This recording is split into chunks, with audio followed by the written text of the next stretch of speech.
Your hero's journey begins as you return from the dead, miraculously resurrected by a device known as the Well of Souls. You there! You! What are you doing down here? You don't belong... Wait a moment. No. You soon meet a gnome named Fomerus Hughes, who's amazed that his experimental Well of Souls has finally worked. He tells you that his tower is under attack and that you must escape. Finding a weapon, you prepare to fight your way out. The lens? The new configuration?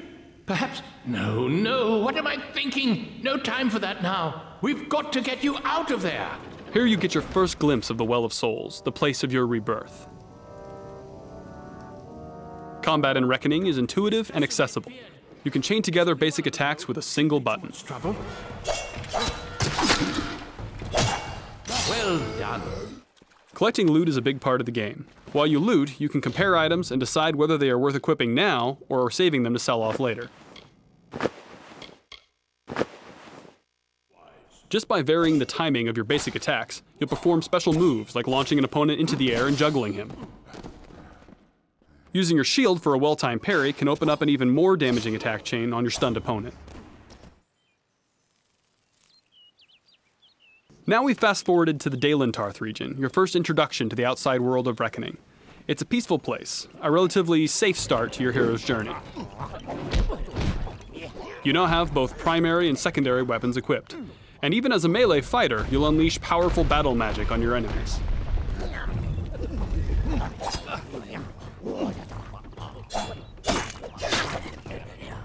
Sometimes you're rewarded with opportunities to dispatch enemies with a special Fate Shift kill. Building up enough Fate energy allows you to perform even more powerful attacks.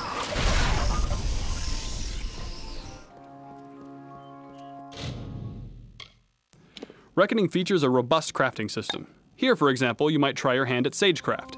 Using this altar, you insert a magical gem into a longsword, upgrading it to a more powerful flaming sword.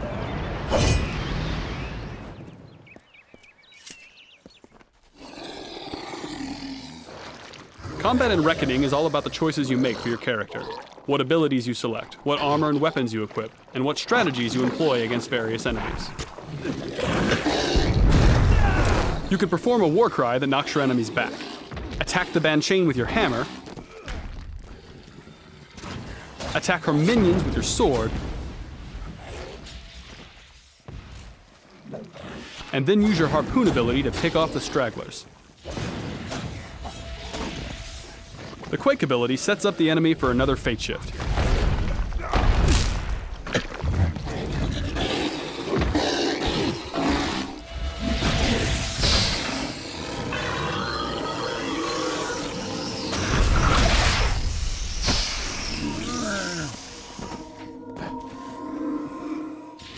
Finish off the remaining foes using the special attacks with your hammer.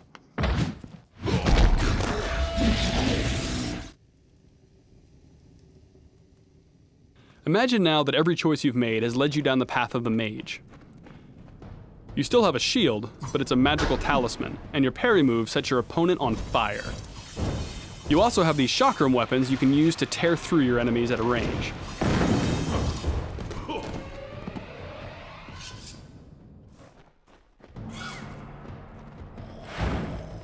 Magic is your main weapon and defense. You teleport to dodge attacks, and your Mark of Flame lets you tag enemies individually, then detonate them in a fiery explosion. Even as a magic-focused character, you still have primary and secondary weapons. In this case, you're using an ice staff and a pair of flame chakrams.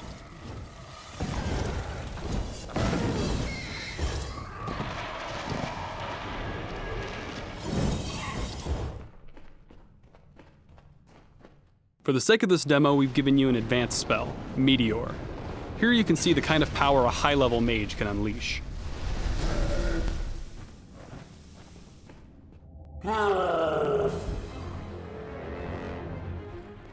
Throughout the game, you'll encounter big creatures like this Prismeer troll.